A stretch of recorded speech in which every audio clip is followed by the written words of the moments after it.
president. We know that immigrants like myself are often the survivors of their own history of colonialism. But the truth is that when we make our homes in Canada, we are repeating the same action and have been for decades. As a refugee in Canada, I recognize my importance of acknowledging the history of this land and the people who continues to be subjected to colonial practices and behaviors. At this point of the program, I would like to invite Alina Mir to present the biography of our martyred leader, Abdul-Ali Mazari. Alina Mir. Please welcome her with the...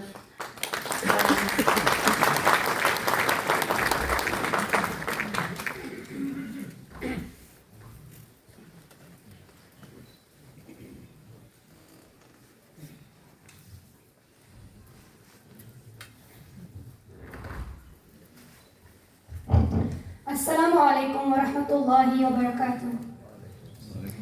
Distinguished guests, respected elders, sisters, and brothers. Today, we gather to honor the legacy of Shaheed Baba Abdul-Ali Mazari, a leader who stood for justice, unity, and equality. In times of war and division, he called for peace and fairness for all Afghans, regardless of their ethnicity and backgrounds. His vision was clear: a nation where everyone had equal rights and a voice in their future. As we remember his sacrifice, let us also carry forward his message, standing for justice, unity, and a voice for all of their future.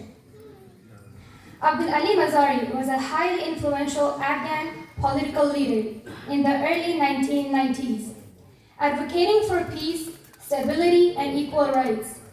During the Soviet invasion of the 1980s, he mobilized the Hazara population and played a key role in the resistance.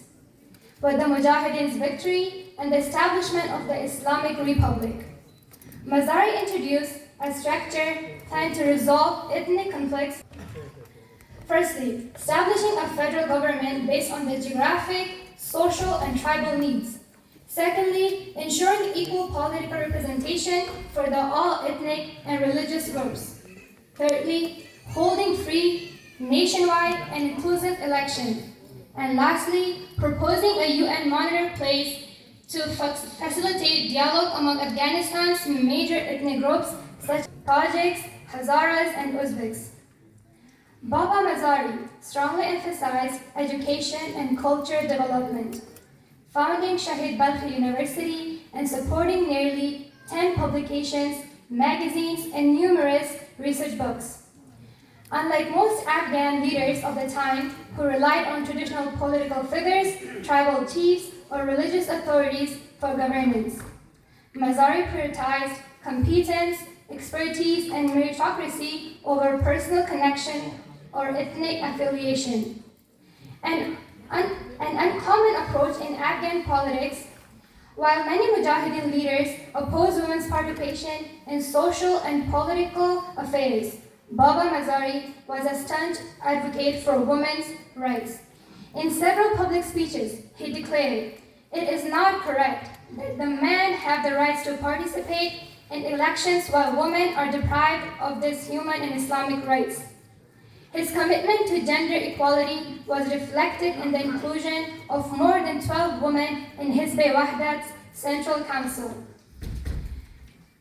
making it a pioneering force in promoting female political participation. His early life and education. Abdul-Ali Mazari was born on May 27, 1947 in Nanbay Charkand, Balkh province, into a Hazara farming family. He completed his primary education in his village before serving 2 years in the army. In 1972, he traveled to Iraq, where they examined the country's educational and political landscape. After evaluating the situation, he moved to Iran and pursued religious studies in Qom until 1977. His political activism and resistance. Baba Mazari's first-hand experience of corruption and ethnic discrimination in the Afghan army deepened his commitment to justice, equality, and political change. His time in Iran during the revolution, along with his travels across the Middle East, further shape his political experiences.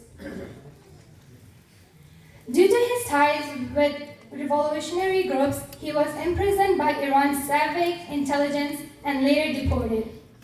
In 1979, he was a key co-founder of Nasser Organization, an armed political group resisting the communist regime. A decade later, in 1889, he co-founded Hizb-e Wahda, the unity party of Unify